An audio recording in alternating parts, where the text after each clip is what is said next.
Welcome to Farah talks. ഇന്ന് നമ്മൾ എടുക്കാൻ പോകുന്നത് 6ാം ക്ലാസ്സിലെ 5ാമത്തെ ചാപ്റ്ററായ ആഹാരം ആരോഗ്യത്തിന് എന്ന ചാപ്റ്ററാണ്.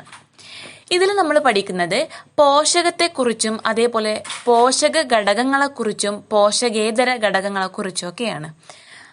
ദെൻ പോഷകത്തെക്കുറിച്ചുള്ള പഠനമാണ് ട്രോഫോളജി. പോഷകത്തെക്കുറിച്ചുള്ള പഠനമാണ് ട്രോഫോളജി എന്ന് അറിയപ്പെടുന്നത്.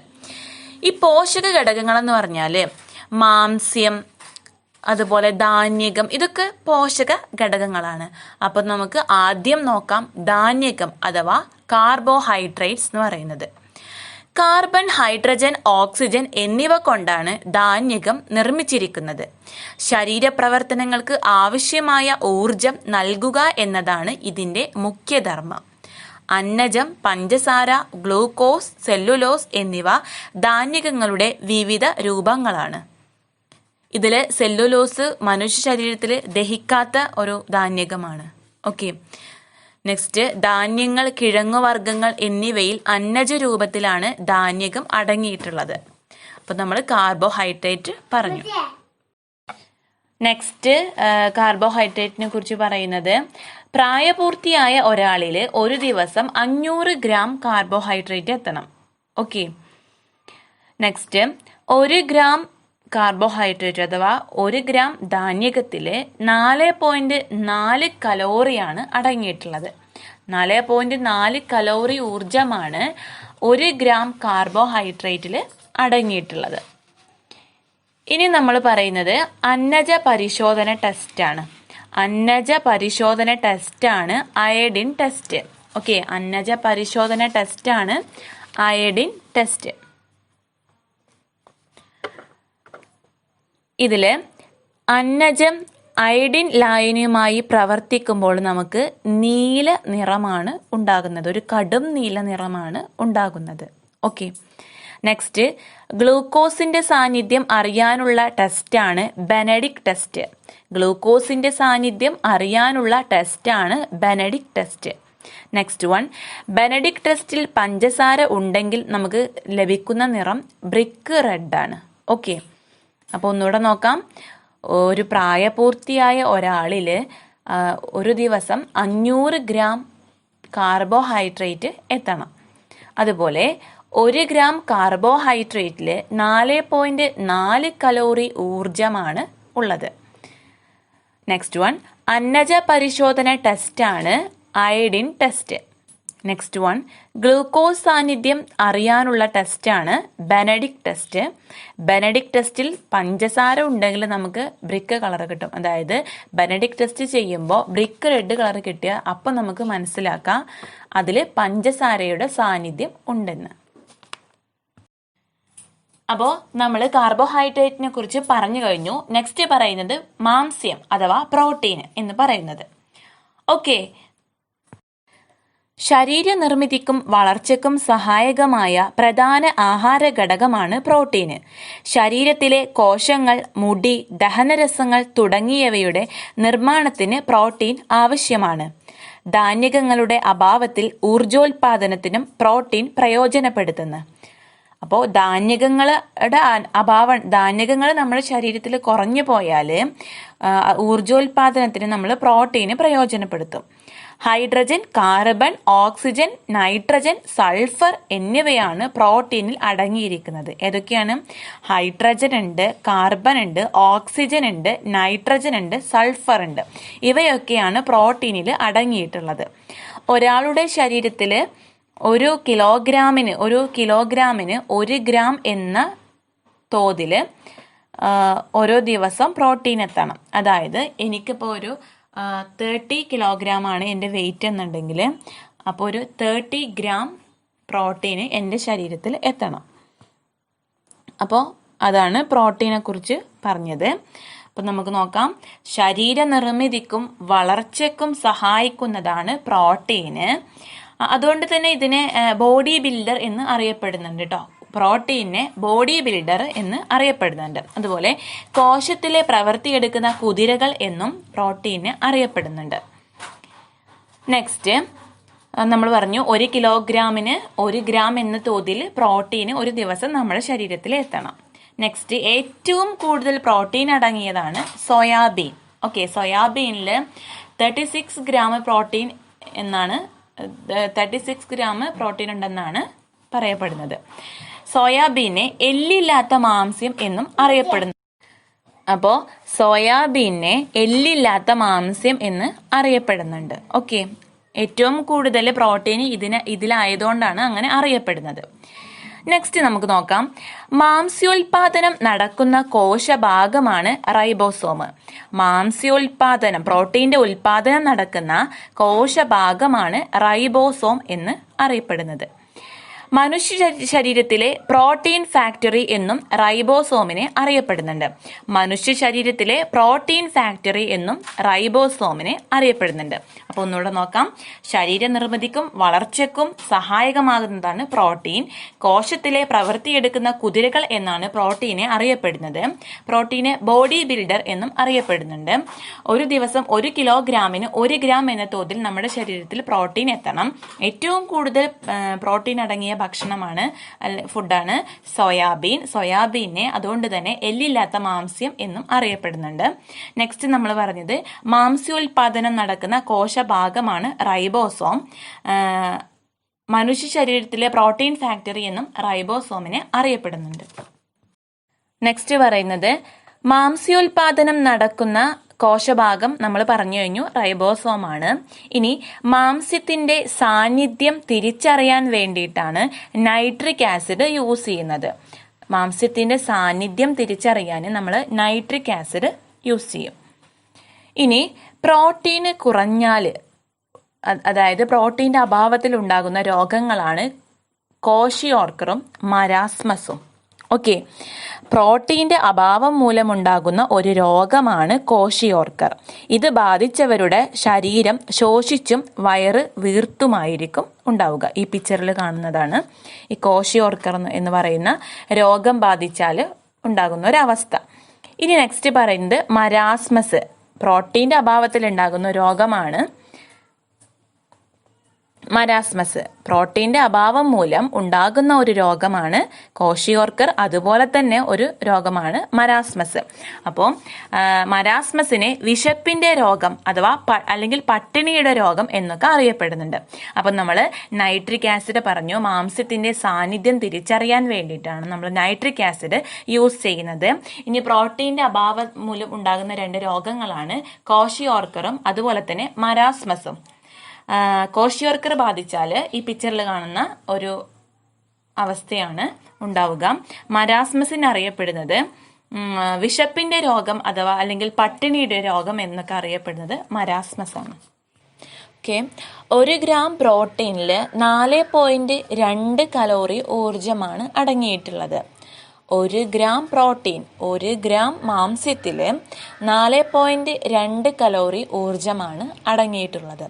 ഇനി നെക്സ്റ്റ് പോയിന്റ് ആണ്, റെഫറൻസ് പ്രോട്ടീൻ എന്നറിയപ്പെടുന്നത് മുട്ടയാണ്. മുട്ടയെയാണ് റെഫറൻസ് പ്രോട്ടീൻ എന്ന് അറിയപ്പെടുന്നത്. ഇനി പറയുന്നത് ഓരോ ഭക്ഷ്യവസ്തുക്കളിൽ ഉണ്ടാകുന്ന പ്രോട്ടീന് 100 ഗ്രാം ഇപ്പോൾ 100 ഗ്രാം അരി എടുത്തു കഴിഞ്ഞാൽ അതിൽ 6.8 ഗ്രാമാണ് പ്രോട്ടീന് ഉള്ളത്. ഓക്കെ, അതുപോലെ ഗോതമ്പിൽ 11.8 ഗ്രാമാണ്, കശുവണ്ടിയിൽ 21.2 ഗ്രാമാണ്, മത്തിയിൽ 19.6 ഗ്രാമാണ്, അതുപോലെ താറാവിലും താറാവ് മുട്ടയിലും താറാവിൽ 21.6ഉം താറാവ് മുട്ടയിൽ 13.5ഉമാണ്. അടുത്തത് കോഴിമുട്ടയിൽ 13.3ഉം ആട്ടിറച്ചിയിൽ 21.4ഉമാണ്. പശുവിൻ പാലിൽ 3.2 ഗ്രാം പ്രോട്ടീനാണ് അടങ്ങിയിട്ടുള്ളത്. ഇനി ചെറുപയറിൽ 24 ഗ്രാം പ്രോട്ടീനാണ് അടങ്ങിയിട്ടുള്ളത്. അതുപോലെ നിലക്കടലയിൽ 17.1 ഗ്രാമാണ് പ്രോട്ടീൻ അടങ്ങിയിട്ടുള്ളത്. അപ്പോൾ ചെറുപയറിലൊക്കെ നന്നായിട്ട് പ്രോട്ടീൻ അടങ്ങിയിട്ടുണ്ട്. നെക്സ്റ്റ് പറയുന്നത് കൊഴുപ്പ് അഥവാ ഫാറ്റ്. നമ്മുടെ ശരീരത്തിന് കുറഞ്ഞ അളവിൽ ആവശ്യമായ ആഹാര ഘടകങ്ങളിൽ ഒന്നാണ് കൊഴുപ്പ്. മാംസം, മത്സ്യം, പാലുൽപ്പന്നങ്ങൾ, മുട്ട, വിവിധതരം പരിപ്പുകൾ തുടങ്ങിയവയിൽ കൊഴുപ്പ് അടങ്ങിയിരിക്കുന്നു. വിവിധ തരം എണ്ണകൾ, നെയ്യ് തുടങ്ങിയവ പല ഭക്ഷ്യവസ്തുക്കളിൽ നിന്നും വേർതിരിച്ചെടുത്ത കൊഴുപ്പുകളാണ്. കാർബോഹൈഡ്രേറ്റിനെ പോലെ കൊഴുപ്പും ഊർജം പ്രദാനം ചെയ്യുന്ന ഒരു ആഹാര ഘടകമാണ്. ഓക്കെ, ചില വിറ്റാമിനുകൾ കൊഴുപ്പിൽ മാത്രമേ ലയിക്കൂ. ഈ വിറ്റാമിനുകൾ ലഭിക്കണമെങ്കിൽ ഭക്ഷണത്തിൽ കൊഴുപ്പ് ഉൾപ്പെടുത്തേണ്ടത് ആവശ്യമാണ്. അപ്പോൾ ചില വിറ്റാമിൻസ് കൊഴുപ്പിൽ മാത്രമേ ലയിക്കുകയുള്ളൂ. അതായത് നമ്മുടെ അത് ഓർത്തിരിക്കാനുള്ളൊരു കോഡാണ്. കൊഴുപ്പ് നമ്മുടെ ശരീരത്തിന് കേടാണ് അല്ലേ? അപ്പോൾ കൊഴുപ്പ് കേടാന്ന് പിടിച്ചാൽ മതി. അപ്പോൾ vitamins K, E, D, A ഈ വിറ്റാമിൻസ് ആണ് കൊഴുപ്പിൽ മാത്രം ലയിക്കുന്നവ. ബാക്കിയുള്ളവ ജലത്തിൽ ലയിക്കുന്നവയാണ്. ഓക്കെ, ഇനി നമുക്ക് വിറ്റാമിനെ കുറിച്ച് ഡീറ്റെയിൽ ആയിട്ട് പറയാം. ഓക്കെ, 1 ഗ്രാം കൊഴുപ്പിൽ 9.3 കലോറി ഊർജമാണ് അടങ്ങിയിട്ടുള്ളത്. 1 ഗ്രാം കൊഴുപ്പിൽ 9.3 കലോറി ഊർജമാണ് അടങ്ങിയിട്ടുള്ളത്. നെക്സ്റ്റ് പറയുന്ന പോഷക ഘടകമാണ് ജീവകങ്ങൾ അഥവാ വിറ്റാമിൻസ്. വിറ്റാമിൻസ് നമുക്ക് ലഭിക്കുന്നത് പഴം, പച്ചക്കറി എന്നിവയിൽ നിന്നൊക്കെയാണ്. ജീവകങ്ങൾ അഥവാ വിറ്റാമിൻസ് എന്ന പദം ആദ്യമായിട്ട് പരിചയപ്പെടുത്തിയത് കാസിമർ ഫങ്ക് ആണ്. ഓക്കെ, അപ്പോൾ വിറ്റാമിൻ, പഴം, പച്ചക്കറി ഇതിൽ നിന്നൊക്കെയാണ് കിട്ടുന്നത്. വിറ്റാമിൻ എന്ന പേര് ആദ്യമായിട്ട് പരിചയപ്പെടുത്തിയത് കാസിമർ ഫങ്ക് ആണ്. ശരിയായ ആരോഗ്യത്തിനും സുഗമമായ ശരീരപ്രവർത്തനങ്ങൾക്കും ഒഴിച്ചുകൂടാനാവാത്ത ആഹാര ഘടകമാണ് വിറ്റാമിനുകളും ധാതുലവണങ്ങളും. ഇവ കുറഞ്ഞ അളവിലെ നമ്മുടെ ശരീരത്തിന് ആവശ്യമുള്ളൂ. പഴങ്ങൾ, പച്ചക്കറികൾ, പാൽ, മുട്ട, ഇലക്കറികൾ തുടങ്ങിയവ വിറ്റാമിനുകളുടെയും ധാതുലവണങ്ങളുടെയും കലവറയാണ്. അപ്പോൾ വിറ്റാമിൻസ് എന്ന് പറഞ്ഞത് വിറ്റാമിൻസ് എ, ബി, അതുപോലെ സി, ഡി, ഇ, കെ ഇതൊക്കെയാണ് വിറ്റാമിൻസ്. ഓക്കെ, അപ്പോൾ നമ്മൾ നേരത്തെ പറഞ്ഞു കൊഴുപ്പിൽ മാത്രം ലയിക്കുന്ന വിറ്റാമിൻസും ഉണ്ട്, അതുപോലെ ജലത്തിൽ ലയിക്കുന്ന വിറ്റാമിൻസും ഉണ്ട്. അപ്പോൾ ജലത്തിൽ ലയിക്കുന്ന വിറ്റാമിൻസ് ആണ് ബിയും സിയും. അതുപോലെ കൊഴുപ്പിൽ ലയിക്കുന്നതാണ് എ, ഡി, ഇ, കെ അല്ലെങ്കിൽ കെ ഡാന്ന് പിടിച്ചാൽ മതി. Vitamin K, E, D, A. Okay, കൊഴുപ്പ് കേടാ. ഓക്കെ, ഇനി നമുക്ക് വിറ്റാമിൻസുകളെ ഡീറ്റെയിൽ ആയിട്ട് നോക്കാം.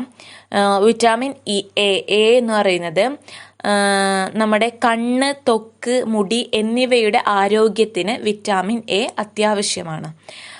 ഓക്കെ, ഇത് ക്യാരറ്റ്, ചീര, പാലുൽപ്പന്നങ്ങൾ, കരൾ, പയറില, ചേമ്പില, മുരിങ്ങയില ഇവയിലൊക്കെയാണ് വിറ്റാമിൻ എ അടങ്ങിയിട്ടുള്ളത്.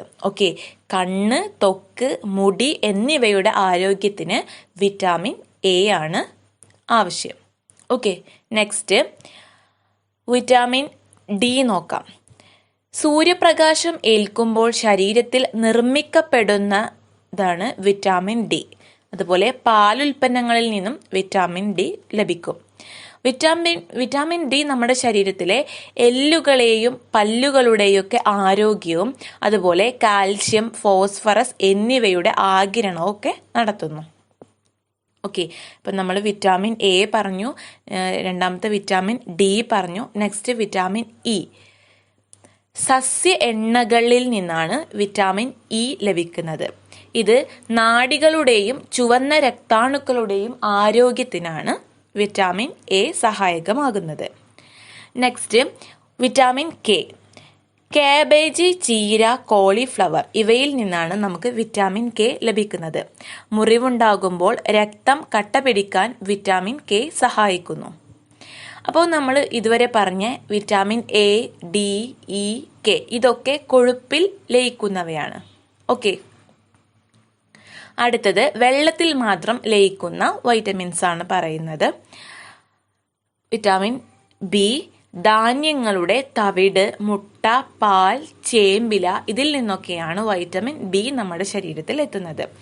ധാന്യങ്ങൾ, പ്രോട്ടീൻ എന്നിവ ശരീരത്തിൽ പ്രയോജനപ്പെടുത്തൽ, അതുപോലെ ചുവന്ന രക്താണുക്കളുടെ നിർമ്മാണം, ത്വക്കിന്റെ ആരോഗ്യം ഇവയൊക്കെയാണ് വൈറ്റമിൻ ബിയുടെ സഹായത്തോടെ നടക്കുന്നത്.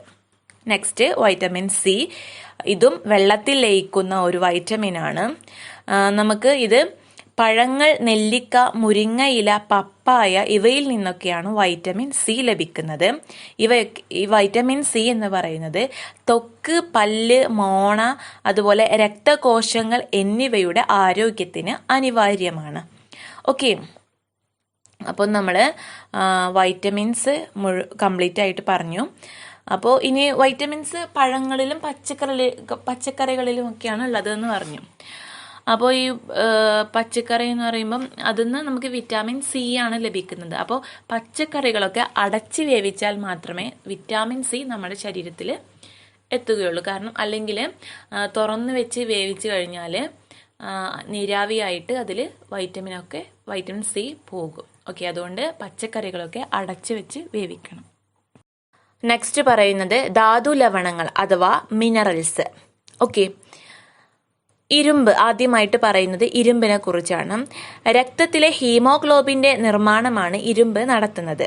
ഇത് നമുക്ക് ലഭിക്കുന്നത് ഇലക്കറികളിൽ നിന്നും, മത്തൻകുരുവിൽ നിന്നും, അതുപോലെ മുതിര, ശർക്കര, കരൾ ഇവയിൽ നിന്നൊക്കെയാണ് ഇരുമ്പ് നമ്മുടെ ശരീരത്തിൽ എത്തുന്നത്. അടുത്തത് കാൽഷ്യം, അതുപോലെ തന്നെ ഫോസ്ഫറസ്. ഇവ എല്ലുകളുടെയും പല്ലുകളുടെയും നിർമ്മാണത്തിനും പേശികളുടെയും നാഡികളുടെയും പ്രവർത്തനത്തിനുമാണ് നമ്മളെ സഹായിക്കുന്നത്. കാൽഷ്യം, ഫോസ്ഫറസ് ഒക്കെ ഏത്തപ്പഴം, മരച്ചീനി, ചേന, ഇലക്കറികൾ, പാലുൽപ്പന്നങ്ങൾ ഇവയിലാണ് അടങ്ങിയിട്ടുള്ളത്. Okay, next one sodium. കറിയുപ്പിലാണ് സോഡിയം പ്രധാനമായിട്ടും ഉള്ളത്.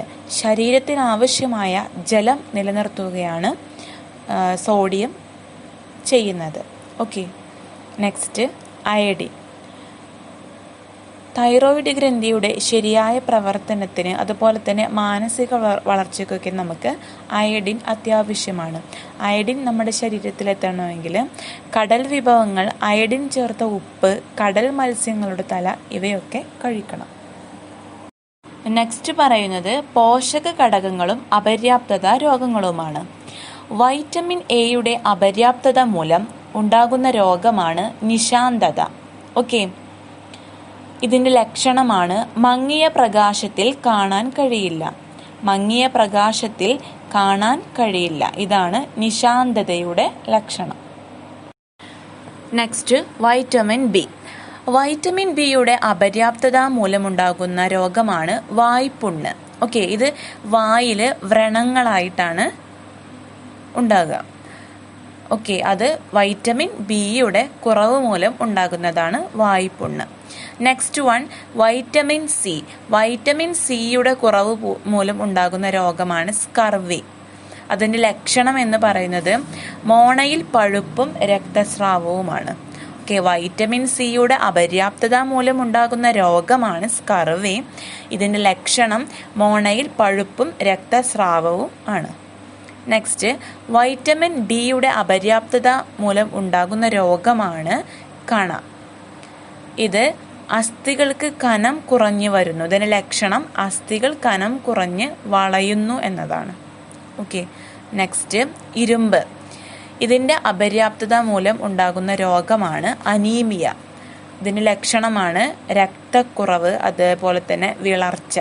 ഓക്കെ, ഇരുമ്പിൻ്റെ കുറവ് മൂലം ഉണ്ടാകുന്ന രോഗമാണ് anaemia. Okay, next one iodine. അയഡിൻ്റെ കുറവ് മൂലം ഉണ്ടാകുന്ന രോഗമാണ് ഗോയിറ്റർ. ഇതിൻ്റെ ലക്ഷണം തൊണ്ടയിൽ മുഴയാണ്. ഓക്കെ, അപ്പോൾ വൈറ്റമിൻ എയുടെ അപര്യാപ്തത രോഗമാണ് നിശാന്തത. വൈറ്റമിൻ ബിയുടെ വായ്പുണ്ണാണ്. വൈറ്റമിൻ സി, അതുപോലെ തന്നെ വൈറ്റമിൻ ഡി, ഇതൊക്കെ പ്രീവിയസ് ക്വസ്റ്റ്യൻസ് ആണ്, അപ്പോൾ നന്നായിട്ട് ശ്രദ്ധിക്കുക. ഓക്കെ, വൈറ്റമിൻ സിയുടെ കുറവ് മൂലം ഉണ്ടാകുന്ന രോഗമാണ് സ്കർവി. വൈറ്റമിൻ ഡിയുടെ കുറവ് മൂലം ഉണ്ടാകുന്ന രോഗമാണ് കണ. ഓക്കെ, നെക്സ്റ്റ് പറയുന്നത് പോഷകേതര ഘടകങ്ങളാണ്. ജലവും അതുപോലെ തന്നെ നാരുകളുമാണ്. നാരുകൾ അഥവാ ഫൈബേഴ്സ് ആണ് പോഷകേതര ഘടകങ്ങൾ എന്ന് പറയുന്നത്. അപ്പം നമുക്ക് ആദ്യം ജലം നോക്കാം. നമ്മുടെ ശരീരത്തിൻ്റെ മൂന്നിൽ 2 ഭാഗവും ജലമാണ്. അതുപോലെ തലച്ചോറിൻ്റെ 85%, രക്തത്തിൻ്റെ 90%, എല്ലുകളുടെ 25% ജലമാണ്. ദഹനം ഉൾപ്പെടെയുള്ള ശാരീരിക പ്രവർത്തനങ്ങളുടെ മാധ്യമമായി പ്രവർത്തിക്കുന്നത് ജലമാണ്. ഓക്കെ, അപ്പം നമ്മുടെ ശരീരത്തിൽ ജലം വളരെ അത്യാവശ്യമാണ്. അതുപോലെ മൂത്രം, വിയർപ്പ് മുതലായവയുടെ ഇവയിലൂടെ പ്രതിദിനം 2.5 ലിറ്റർ ജലം നമ്മുടെ ശരീരത്തിൽ നിന്ന് നഷ്ടപ്പെടുന്നു. അതിനാൽ നമ്മൾ ധാരാളമായിട്ട് ശുദ്ധജലം കുടിക്കണം. ഓക്കെ, ഇനി കുഞ്ഞുങ്ങളിൽ ജലം 90% എന്നാണ് പഠനങ്ങൾ പറയുന്നത്. കുഞ്ഞുങ്ങളിലെ 90% ജലമാണ്. അതുപോലെ പ്രായപൂർത്തിയായവരിൽ 75%, പ്രായമായവരിൽ 65%മാണ് ജലം. നെക്സ്റ്റ്, ഫൈബേഴ്സ് അഥവാ നാരുകൾ എന്ന് പറയുന്നത് സസ്യ ആഹാരത്തിലൂടെ ലഭിക്കുന്നതും എന്നാൽ ശരീരത്തിന് ദഹിപ്പിക്കാൻ കഴിയാത്തതുമായ ഒരു തരം ധാന്യകമാണ് നാരുകളെന്ന് പറയുന്നത്. ഇവ പ്രധാനമായും സെല്ലുലോസ് കൊണ്ടാണ് നിർമ്മിച്ചിരിക്കുന്നത്. നമ്മൾ കാർബോഹൈഡ്രേറ്റിനെ കുറിച്ച് പറഞ്ഞു, അവിടെ സെല്ലുലോസ് എന്ന് പറയുന്നത് മനുഷ്യ ശരീരത്തിൽ ദഹിക്കാത്തതാണ്. ഓക്കെ, അപ്പോൾ ഈ നാരുകളെന്ന് പറയുന്നതും ദഹിപ്പിക്കാൻ കഴിയാത്ത ഒരു ധാന്യകമാണ്. അതുകൊണ്ട് തന്നെ ഇവ പ്രധാനമായും സെല്ലുലോസ് കൊണ്ടാണ് നിർമ്മിച്ചിരിക്കുന്നത്. ഓക്കെ, ശരീരത്തിന് പോഷക ഘടകങ്ങൾ നൽകുന്നില്ലെങ്കിലും നാരുകൾ വൻകുടലിലെ വിസർജ്യ വസ്തുക്കളുടെ സഞ്ചാരത്തെ സുഗമമാക്കുന്നു. തവിട് അടങ്ങിയ ധാന്യകങ്ങൾ, അതുപോലെ ഇലക്കറികൾ, പച്ചക്കറികൾ, വാഴയുടെ തണ്ട്, വാഴക്കൂമ്പ് എന്നിവ നാരുകളുടെ കലവറയാണ്. നെക്സ്റ്റ് പറയുന്നത് സമീകൃതാഹാരം അഥവാ ബാലൻസ്ഡ് ഡയറ്റ്. ശരീരത്തിന് വേണ്ട എല്ലാ പോഷക ഘടകങ്ങളും ആവശ്യമായ അളവിൽ അടങ്ങിയിരിക്കുന്ന ഭക്ഷണത്തെയാണ് സമീകൃതാഹാരം എന്ന് പറയുന്നത്. അതിന് ഉദാഹരണമാണ് പാല്. ഓക്കെ, ശരീരത്തിന് വേണ്ട എല്ലാ പോഷക ഘടകങ്ങളും ആവശ്യമായ അളവിൽ അടങ്ങിയിരിക്കുന്ന ഭക്ഷണത്തെയാണ് സമീകൃത ആഹാരം അഥവാ ബാലൻസ്ഡ് ഡയറ്റ് എന്ന് പറയുന്നത്. ഇതിന് ഉദാഹരണം പാല്. ഓക്കെ, അപ്പോൾ നമ്മളെല്ലാ ഇമ്പോർട്ടൻ്റ് ആയ പോയിൻറ്സും പറഞ്ഞു കഴിഞ്ഞു. Okay, thank you.